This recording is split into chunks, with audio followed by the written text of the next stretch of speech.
সুমি, তোমার পড়া হয়েছে? বলো। মহলওয়ারি ব্যবস্থা চালু হয়েছিল? জোরে বলবা। ঔপনিবেশিক ভারতে প্রথম পাটের কারখানা চালু হয়েছিল? দেশের সম্পদ দেশের বাইরে চলে যাওয়া কি বলে? নরমপন্থীদের দাবি ছিল সিভিল সার্ভিস পরীক্ষার বসার বয়স কত করতে হবে? অর্থনৈতিক জাতীয়তাবাদের প্রবক্তা কে ছিলেন? রায়তওয়ারি বন্দোবস্ত কারা প্রবর্তন করেন?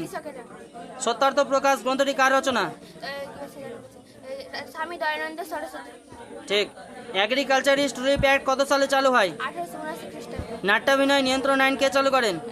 Lord north. সতীদাহ প্রথা কে নিষিদ্ধ করেন? Lord Bentinck. আর ভারতীয় কি হবে? ভারতকে রাজা রামমোহন রায়। রাজা রামমোহন রায়। সূর্যাস্ত আইন কি? জমিদারদের পক্ষে চিরস্থায়ী বন্দোবস্তের একটি সংস্থার দিক ছিল। আবদ্ধভাবে সমস্ত জমির অধিকার কোম্পানির দখলে। জোরে বলো। আবদ্ধভাবে সমস্ত জমির অধিকার জমিদারদের দখলে থাকলে বাস্তবে সমস্ত জমির চূড়ান্ত মালিকানা ছিল কোম্পানির হাতে। নির্দিষ্ট একটা তারিখের মধ্যে প্রাপ্য রাজস্ব কোম্পানিকে জমা দিতে হতো। এই ব্যবস্থা সূর্যাস্ত আইন নামে পরিচিত। নির্দিষ্ট একটা তারিখের মধ্যে সূর্য ডোবার আগে প্রাপ্য রাজস্ব জমা দিতে না পারলে জমিদারের সম্পত্তি বিক্রি করে দেওয়ার অধিকার কোম্পানির ছিল। Very good.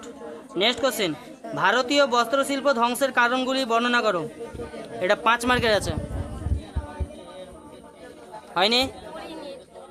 এই ভিডিওটা তোমার বাবার কাছে যাবে। Next question.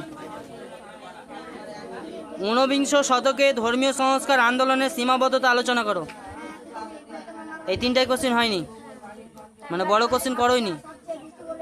তার মানে বড় কোশ্চেনের নম্বর নিবা না? তুমি নিবা কি নিবা না? কবে পড়বা? কালকে না আজকে? Next question. ঠিক আছে, তোমরা ধরা হবে না, বড় কোশ্চেন করবা তারপরে।